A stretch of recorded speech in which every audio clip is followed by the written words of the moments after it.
मैं उनसे भी पूछता कि भाई मैं आपके सीनियर नेताओं का भी वो लड़ रहे हैं सम्मान करता हूं, लेकिन जब आपके यहाँ इंद्र मेघवाल, जितेंद्र मेघवाल, जब आपके यहाँ ओम प्रकाश रायगर जो अच्छे चैलेंज करके हत्याएं की जा रही हैं, जिसमें प्रमुख घटनाएं हैं शोधार्थी छात्र रोहित वेमुला की हत्या, वरिष्ठ पत्रकार गौरी लंकेर की हत्या, मनीषा वाल्मीकि की हत्या, जितेंद्र मेघवाल की हत्या, इंद्र मेघवाल की हत्या, रमन वाल्मीकि की हत्या, भाई आकाश गुजर की हत्या जो उत्तर प्रदेश पुलिस द्वारा गोली मारकर की गई। इन घटनाओं से ऐसा प्रतीत होता है कि देश भारत के संविधान से नहीं बल्कि देश का शासन प्रशासन मनोविधान से संचालित हो रहा है। समाज के कमजोर वर्गों के खिलाफ आए दिन सुनियोजित हिंसा, हत्याओं तथा मॉब लिंचिंग घटनाओं का ग्राफ लगातार बढ़ता जा रहा है। एनसीआरबी की रिपोर्ट इसका सरकारी सबूत है।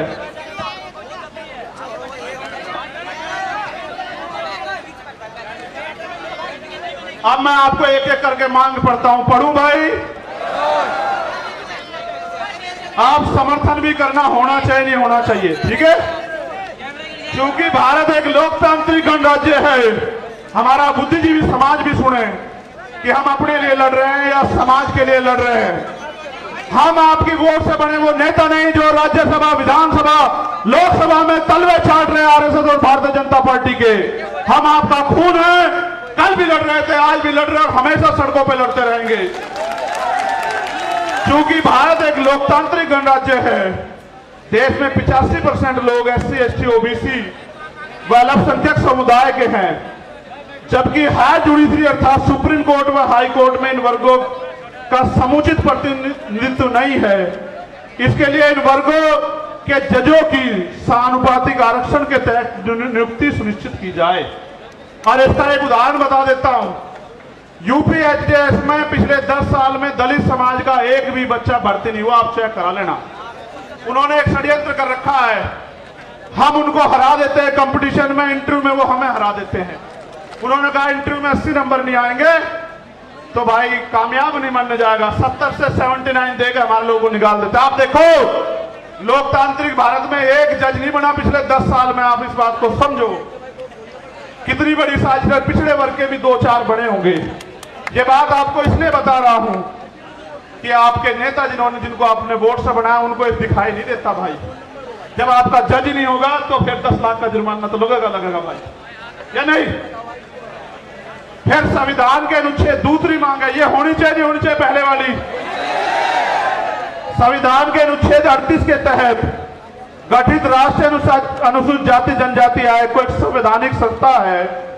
इस आयोग को प्रत्येक राज्य में गठन हो जिसके अध्यक्ष सेवानिवृत्त हाईकोर्ट के जज हो। इस प्रकार जिला स्तर पर आयोग का गठन किया जाए तथा भारत के प्रत्येक जिले में SC, ST executive exclusive special court की स्थापना की जाए जो केवल SC, ST एक्ट में दर्ज केसों की सुनवाई करे और आयोग उनकी निगरानी करे। और इसलिए मैंने कहा कि बिहार वालों को भी अपने यहां आयोग बना देना चाहिए, ठीक है? ये होना चाहिए नहीं होना चाहिए? ठीक है, बहुत अच्छे। SC, ST एट्रोसिटी एक्ट 1989 के उपबंध 4 के तहत जिला स्तर पर जिलाधिकारी की संस्तुति में जांच प्रक्रिया की निगरानी हेतु वरिष्ठ अधिवक्ताओं की कमेटी का गठन किया जाए तथा SC, ST समुदाय के जघन्य अपराधों जिसमें कम से कम 7 वर्ष की सजा हो, पीड़ित परिवार को आर्थिक सहायता राशि कम से कम जो भी 8,25,000 रुपए मिलती है 50 लाख रुपए की जाए। पीड़ित परिवार के एक सदस्य को सरकारी नौकरी दी जाए। बताओ सहमत हो या नहीं सहमत हो? भाई मंच के लोग हाथ नहीं उठा रहे हो तो हम एक तरफ हो गए। चलो आगे बढ़ो। SC, ST वर्ग के अधिकारी कर्मचारियों का उच्च पदों पर, SC, ST, OBC वर्ग के अधिकारियों कर्मचारियों का उच्च पदों पर समुचित प्रतिनिधित्व हेतु प्रमोशन में रिजर्वेशन का प्राविधान किया जाए तथा इन वर्गों का बैकलॉग कोटा पूर्ण करने के लिए विशेष भर्ती अभियान चला जाए। हमारे बहुत सारे अधिकारी कर्मचारी आए हैं, आप भले धीमे धीमे हमारे साथ खड़े हो रहे हो, हम आपके साथ खड़े हैं। प्रमोशन में रिजर्वेशन SC, ST, OBC को लागू करवा कर देंगे इस देश में, याद रखियो। सन 1931 के बाद देश देश में आज तक जाति आधारित जनगणना नहीं भी की गई। अतः जाति आधारित जनगणना की हम पुरजोर मांग करते हैं तथा जिसकी इतनी संख्या भारी उसकी उतनी हिस्सेदारी के तहत देश में वास्तविक लोकतंत्र कायम हो सके एवं जनसंख्या के अनुपात में आरक्षण बढ़ाया जाए। आप चाहते हो जातिगत जनगणना हो? ठीक है। यह है कि सरकारी उपक्रमों तथा संस्थानों का निजीकरण संविधान की लोक कल्याणकारी राज्य की अवधारणा के खिलाफ है, क्योंकि यह सरकारी नौकरियों में आरक्षण को समाप्त करने की साजिश है। अतः निजीकरण पे तत्काल प्रभाव से रोक लगाई जाए। आप इस पे सहमत हो? जब हमारी सरकार आओगी सारा जिनका निजीकरण हुआ उनका राष्ट्रीयकरण कर देंगे, आप चिंता मत करो। केंद्र और राज्य सरकार के सभी कर्मचारियों के लिए पुरानी पेंशन लागू की जाए।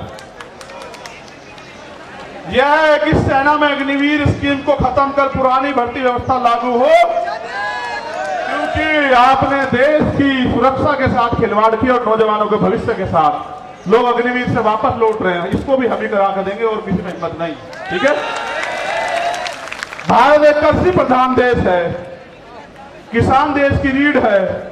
अतः किसानों की एमएसपी की समयबद्ध कानूनी लीगल गारंटी सुनिश्चित की जाए।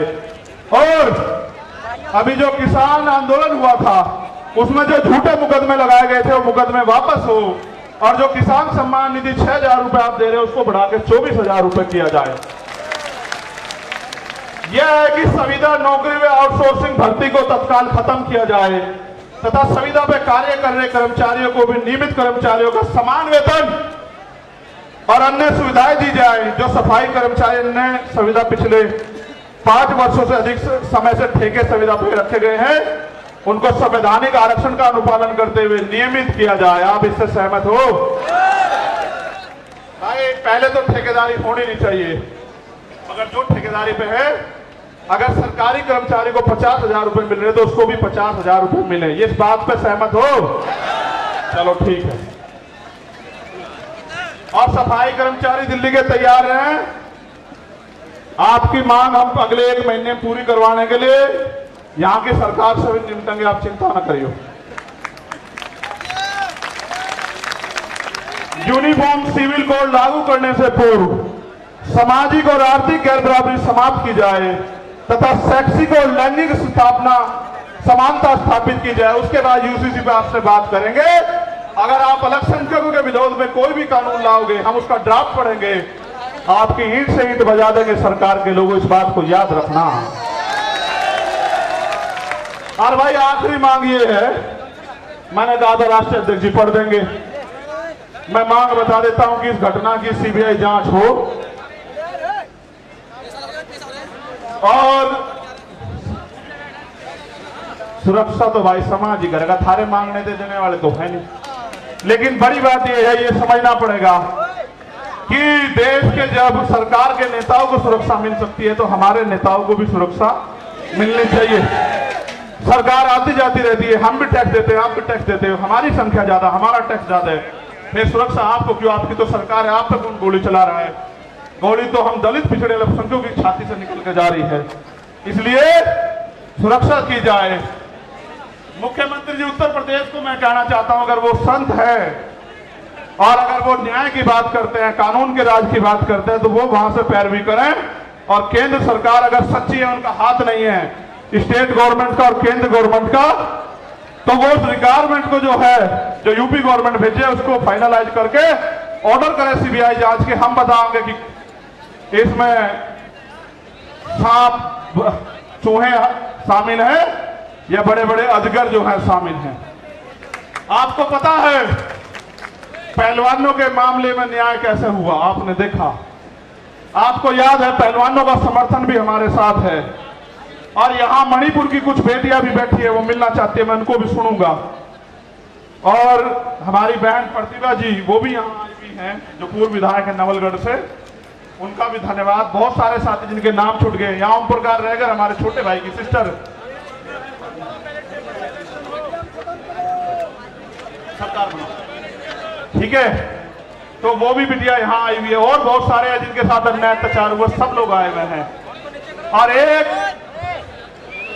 अगर मध्य प्रदेश में हम लोग पहले तो लड़ाई लड़ ही रहे मध्य प्रदेश के लोगों को, राजस्थान के लोग कहना चाहता हूं भाई मेरी जान की रक्षा तो हो जाएगी, चलो सुरक्षा भी इंतजाम हो जाएगा, लेकिन आम जमीन पे तो आप लोग भी लड़ रहे हो। पूरे भारत में बिहार हो, बंगाल हो, राजस्थान हो, मध्य प्रदेश, यूपी हो, उत्तराखंड हो, आपकी रक्षा कौन करेगा? आपको भी तो गोली चल सकती है।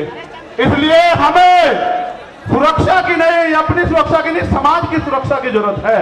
इसलिए सरकार सुरक्षित माहौल लागू करे, और अगर सरकार पे सुरक्षित माहौल लागू नहीं हो तो सरकार कुर्सी छोड़े। क्यों जबरन चिपक के बैठे हो भाई? आप मणिपुर को न्याय नहीं दे सकते, आप राजस्थान में न्याय नहीं दे सकते, आप बिहार बंगाल में न्याय नहीं दे सकते, आप दिल्ली में न्याय नहीं दे सकते, आप मध्य प्रदेश में और केंद्र से न्याय दे सकते। तो भाई हम अपने लोगों को ये कहना चाहते हैं आप सब लोगों के सहयोग से कि राजस्थान के लोग मेहनत करने पे आ जाओ, मध्य प्रदेश के लोग मेहनत करने पे आ जाओ, छत्तीसगढ़ के। तो इसी बार जो है आपका सत्ता की चाबी आपके हाथ में मध्य प्रदेश राजस्थान में आ जाएगी, छत्तीसगढ़ में। क्योंकि चुनाव जैसा होगा उसमें 5-7 वोट विधायक जिसके पास होंगे उसके पास चाबी होगी, और हम काम करने वाले लोगों को लड़ा रहे हैं। तो हमारा विधायक जो है हो सकता है वो चीफ मिनिस्टर बन जाए या डिप्टी चीफ मिनिस्टर बन जाए, आपकी सरकार में हिस्सेदारी हो जाए। इसलिए आपसे कहूंगा मध्य प्रदेश राजस्थान के लोग ज्यादा काम करें और आप यहां आए पुणे।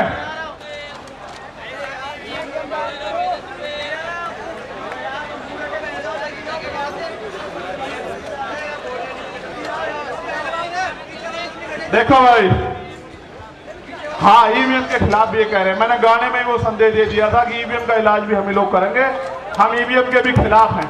अब मेरी आखिरी बात सुनो जो बहुत जरूरी है, हम सरकार को 15 दिन का समय देंगे। अगर सरकार ने 15 दिन में हमारी बात नहीं मानी फिर हम पीसी करके अपनी आगे की योजना के बारे में बताएंगे।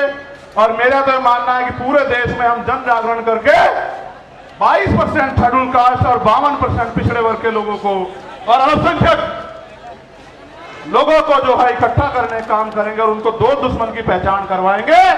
और हमारा प्रयास ये रहेगा कि बहुजन समाज राज करे, उनके साथ अन्याय होना बंद हो। अब अगर आपके यहां वो यात्रा आएगी तो आप लोग मेहनत करोगे नहीं करोगे बताओ? अगर दोबारा बुलाऊंगा आओगे नहीं आओगे? कभी सोचो, पिछली बार हम चले गए, इस बार और चले जाएंगे। बहुत बहुत धन्यवाद। एक आखिरी मेरा ये अल्टीमेटम है देश के प्रधानमंत्री को, मेरी बात को गौर से सुन लेना। मीडिया के जरिए प्रधानमंत्री तक चला जाए, इंटेलिजेंस के जरिए। अगर मणिपुर का अन्याय नहीं रुका और मणिपुर के मुख्यमंत्री को नहीं हटाया गया और वहां कानून का राज स्थापित नहीं किया गया तो बहुत जल्द मैं जंतर मंतर पे अनिश्चितकालीन मणिपुर के लिए बैठूंगा। क्योंकि मैं सब कुछ बर्दाश्त कर सकता हूं, लेकिन बाबा साहब अम्बेडकर ने कहा कि किसी भी देश की तरक्की का पैमाना और देश की महिलाएं हैं और हम प्रथम रंगते भारतीय हैं। अगर मणिपुर की बेटियों के साथ अन्याय होगा तो हम मुंह छिपा के घर में नहीं बैठेंगे। इसी जंतर मंतर पे मैं चाहता आपको रामलीला मैदान भी बुला लेता, पता है इसलिए बुलाया कि जंतर मंतर का इतिहास है। आपने 21 मई को मुझे ताकत दी और ये वो धरती है जहां पहलवान बेटियों पे लाठियां चलाई गई। उस दिन मैं नहीं था कि जख्म का हिसाब करने के लिए मैंने आप लोगों को यहां बुलाया। बहुत बहुत धन्यवाद। जय भीम, जय भारत, जय मंडल, जय जोहर, जय संविधान। हमारी एकता जिंदाबाद। एक रिक्वेस्ट, जैसे आराम से आए वैसे ही जाना, जैसे आराम से आए आप वैसे ही जाना। आपकी जान कीमती है मेरे लिए बहुत।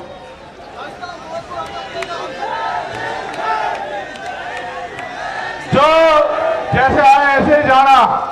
आपने देश को बता दिया कि भीम आर्मी आजाद समाज पार्टी झुकेगी नहीं। धन्यवाद।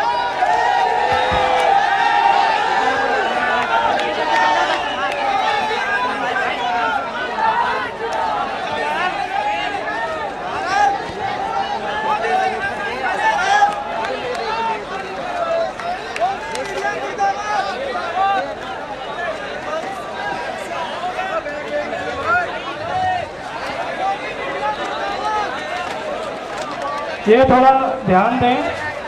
ये 4-5 पर्स किसी के गिर गए हैं भीड़ में, और जिसके पर्स चोरी हुए हैं वो आके मुझसे मिले। एक मोबाइल है सैमसंग और 4 पर्स हैं। जिसकी पॉकेट चेक कर लो, मुझे पहचान बता दो, मैं दे दूंगा। अगर आप अल्पसंख्यकों के विरोध में कोई भी कानून लाओगे, हम उसका ड्राफ्ट पढ़ेंगे, आपकी ईंट से ईंट बजा देंगे सरकार के लोगों, इस बात को याद रखना। और भाई आखिरी मांग ये है, मैंने कहा था राष्ट्रीय अध्यक्ष जी पढ़ देंगे, मैं मांग बता देता हूं कि इस घटना की सीबीआई जांच हो और सुरक्षा तो भाई समाज ही करेगा, थारे मांगने देने वाले तो है नहीं। लेकिन बड़ी बात यह है, ये समझना पड़ेगा कि देश के जब सरकार के नेताओं को सुरक्षा मिल सकती है तो हमारे नेताओं को भी सुरक्षा मिलनी चाहिए। सरकार आती जाती रहती है, हम भी टैक्स देते हैं, आप भी टैक्स देते हो, हमारी संख्या ज्यादा, हमारा टैक्स ज्यादा है, फिर सुरक्षा आपको क्यों? आपकी तो सरकार है, आप पे कौन गोली चला रहा है?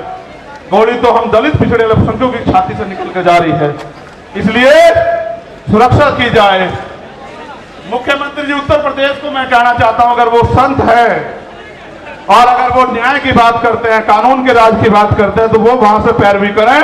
और केंद्र सरकार अगर सच्ची है, उनका हाथ नहीं है स्टेट गवर्नमेंट का और केंद्र गवर्नमेंट का, तो वो उस रिक्वायरमेंट को जो है, जो यूपी गवर्नमेंट भेजे, उसको फाइनलाइज करके ऑर्डर करे सीबीआई जांच के। हम बताएंगे कि इसमें सांप चूहे शामिल है या बड़े बड़े अजगर जो है शामिल हैं। आपको पता है पहलवानों के मामले में न्याय कैसे हुआ, आपने देखा, आपको याद है, पहलवानों का समर्थन भी हमारे साथ है। और यहां मणिपुर की कुछ बेटियां भी बैठी है, वो मिलना चाहती है, मैं उनको भी सुनूंगा। और हमारी बहन प्रतिभा जी, वो भी यहां आई हुई हैं, जो पूर्व विधायक है नवलगढ़ से, उनका भी धन्यवाद। बहुत सारे साथी जिनके नाम छूट गए, यहां ओम प्रकाश रहेगा, हमारे छोटे भाई की सिस्टर, सरकार बनाओ, ठीक है, तो वो भी बिटिया यहां आई हुई है। और बहुत सारे हैं जिनके साथ अन्याय अत्याचार हुआ, सब लोग आए हुए हैं। और एक, अगर मध्य प्रदेश में हम लोग पहले तो लड़ाई लड़ ही रहे मध्य प्रदेश के लोगों को, राजस्थान के लोग कहना चाहता हूं, भाई मेरी जान की रक्षा तो हो जाएगी, चलो सुरक्षा भी इंतजाम हो जाएगा, लेकिन आम जमीन पे तो आप लोग भी लड़ रहे हो। पूरे भारत में बिहार हो, बंगाल हो, राजस्थान हो, मध्य प्रदेश, यूपी हो, उत्तराखंड हो, आपकी रक्षा कौन करेगा? आपको भी तो गोली चल सकती है। इसलिए हमें सुरक्षा की नहीं, अपनी सुरक्षा की नहीं, समाज की सुरक्षा की जरूरत है। इसलिए सरकार सुरक्षित माहौल लागू करे, और अगर सरकार पे सुरक्षित माहौल लागू नहीं हो तो सरकार कुर्सी छोड़े। क्यों जबरन चिपक के बैठे हो भाई? आप मणिपुर को न्याय नहीं दे सकते, आप राजस्थान में न्याय नहीं दे सकते, आप बिहार बंगाल में न्याय नहीं दे सकते, आप दिल्ली में न्याय नहीं दे सकते, आप मध्य प्रदेश में और केंद्र से न्याय दे सकते। तो भाई हम अपने लोगों को ये कहना चाहते हैं, आप सब लोगों के सहयोग से, कि राजस्थान के लोग मेहनत करने पे आ जाओ, मध्य प्रदेश के लोग मेहनत करने पे आ जाओ, छत्तीसगढ़ के, तो इसी बार जो है आपका सत्ता की चाबी आपके हाथ में मध्य प्रदेश राजस्थान में आ जाएगी, छत्तीसगढ़ में। क्योंकि चुनाव जैसा होगा उसमें 5-7 वोट विधायक जिसके पास होंगे उसके पास चाबी होगी, और हम काम करने वाले लोगों को लड़ा रहे हैं, तो हमारा विधायक जो है हो सकता है वो चीफ मिनिस्टर बन जाए या डिप्टी चीफ मिनिस्टर बन जाए, आपकी सरकार में हिस्सेदारी हो जाए। इसलिए आपसे कहूंगा मध्य प्रदेश राजस्थान के लोग ज्यादा काम करें और आप यहां आए पुणे।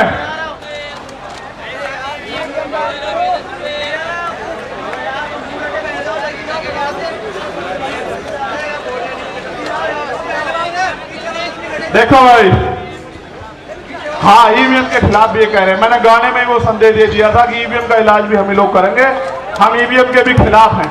अब मेरी आखिरी बात सुनो जो बहुत जरूरी है, हम सरकार को 15 दिन का समय देंगे। अगर सरकार ने 15 दिन में हमारी बात नहीं मानी, फिर हम पीसी करके अपनी आगे की योजना के बारे में बताएंगे। और मेरा तो मानना है कि पूरे देश में हम जन जागरण करके 22% शेड्यूल कास्ट और 52% पिछड़े वर्ग के लोगों को और अल्पसंख्यक लोगों को जो है इकट्ठा करने काम करेंगे और उनको दो दुश्मन की पहचान करवाएंगे। और हमारा प्रयास ये रहेगा कि बहुजन समाज राज करे, उनके साथ अन्याय होना बंद हो। अब अगर आपके यहां वो यात्रा आएगी तो आप लोग मेहनत करोगे नहीं करोगे बताओ? अगर दोबारा बुलाऊंगा आओगे नहीं आओगे? खाली सोचो, पिछली बार हम चले गए, इस बार और चले जाएंगे। बहुत बहुत धन्यवाद। एक आखिरी मेरा ये अल्टीमेटम है देश के प्रधानमंत्री को, मेरी बात को गौर से सुन लेना। मीडिया के जरिए प्रधानमंत्री तक चला जाए, इंटेलिजेंस के जरिए। अगर मणिपुर का अन्याय नहीं रुका और मणिपुर के मुख्यमंत्री को नहीं हटाया गया और वहां कानून का राज स्थापित नहीं किया गया तो बहुत जल्द मैं जंतर मंतर पे अनिश्चितकालीन मणिपुर के लिए बैठूंगा, क्योंकि मैं सब कुछ बर्दाश्त कर सकता हूं, लेकिन बाबा साहब अम्बेडकर ने कहा कि किसी भी देश की तरक्की का पैमाना और देश की महिलाएं हैं और ये हम प्रथम रंगते भारतीय हैं। अगर मणिपुर की बेटियों के साथ अन्याय होगा तो हम मुंह छिपा के घर में नहीं बैठेंगे, इसी जंतर मंतर पे। मैं चाहता आपको रामलीला मैदान भी बुला लेता, पता है इसलिए बुलाया कि जंतर मंतर का इतिहास है। आपने 21 मई को मुझे ताकत दी और ये वो धरती है जहां पहलवान बेटियों पे लाठियां चलाई गई। उस दिन मैं नहीं था कि जख्म का हिसाब करने के लिए मैंने आप लोगों को यहां बुलाया। बहुत बहुत धन्यवाद। जय भीम, जय भारत, जय मंडल, जय जोहर, जय संविधान। हमारी एकता जिंदाबाद। एक रिक्वेस्ट, जैसे आराम से आए वैसे ही जाना, जैसे आराम से आए आप वैसे ही जाना। आपकी जान कीमती है मेरे लिए बहुत।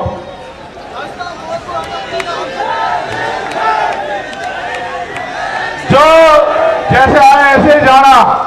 आपने देश को बता दिया कि भीम आर्मी आजाद समाज पार्टी झुकेगी नहीं। धन्यवाद।